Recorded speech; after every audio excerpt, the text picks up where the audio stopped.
Hey guys, it's James, and today I wanted to take a look at one of the most popular income funds in QYLD compared to one of the most popular index funds, one of the most popular S&P 500 index funds in VOO. I'd like to first take a look at each of the fund's website pages and gather some of the information that we're going to use in this workbook, then go over to Seeking Alpha to be able to determine their historical prices, to be able to determine their CAGR numbers right here, and over on this tab right here, we're going to find these numbers for QYLD and VOO and determine their CAGR numbers, and then use them over on this tab to be able to determine historical growth rates or to be able to determine future value growth rates. And then we'll go over to Portfolio Visualizer and take a look at the history of these two funds compared over the last 5 to 10 years and see which fund would have outperformed the other. Over on QYLD's fund website page, we're looking at Global X's NASDAQ 100 covered call ETF, just their reasons listed to consider QYLD.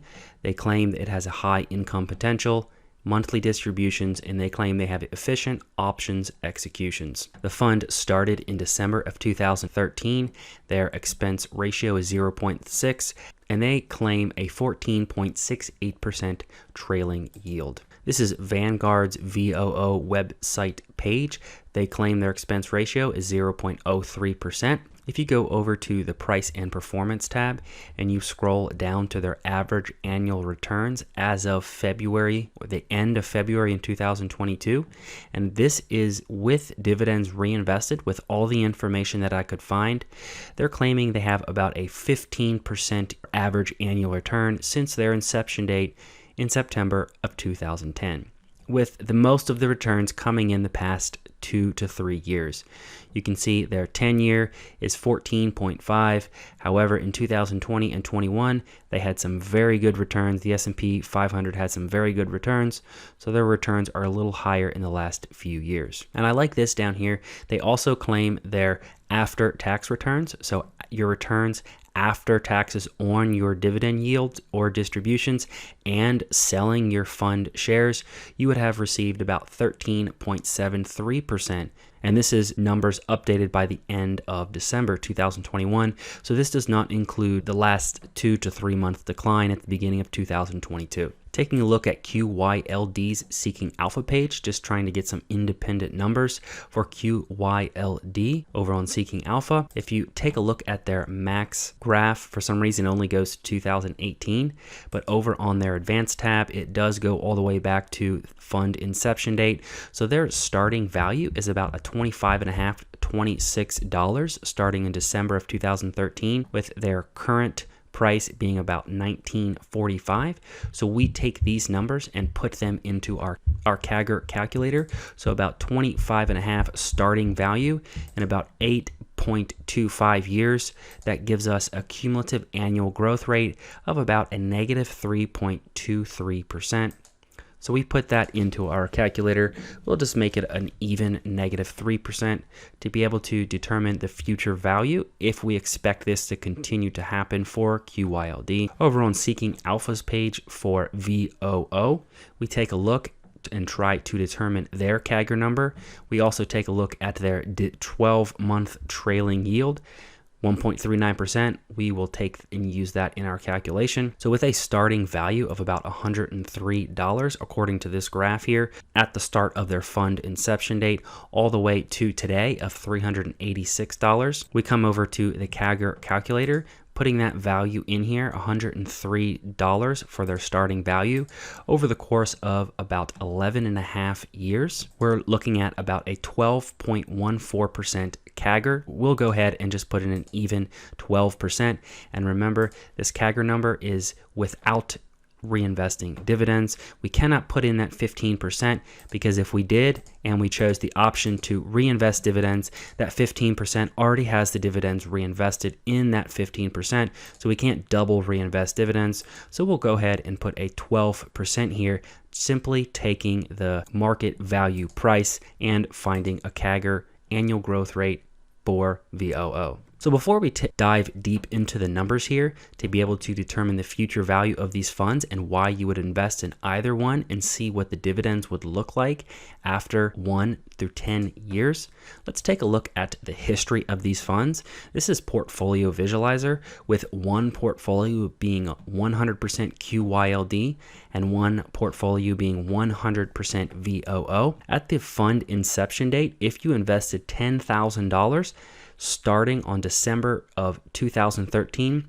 December of 13 was when QYLD started, so we're going to use that as our benchmark start date. If you invested $10,000 in both funds, you would have VOO outperforming QYLD with having dividends reinvested. With dividends reinvested, starting at this number right here, your CAGR number looks like 13% for VOO, which is very close to our 12 to 15% that we have seen here in the past few minutes for VOO.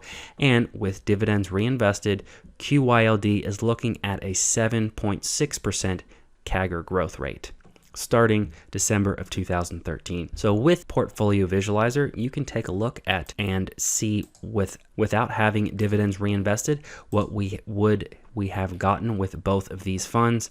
And we knew that QYLD was going to have a negative CAGR. So with QYLD, you would have your $10,000 would have lost and your final balance would be about $7,800, but you would have been able to receive your dividends in your bank account with a CAGR number very close to what we just calculated, close to about a negative 3%.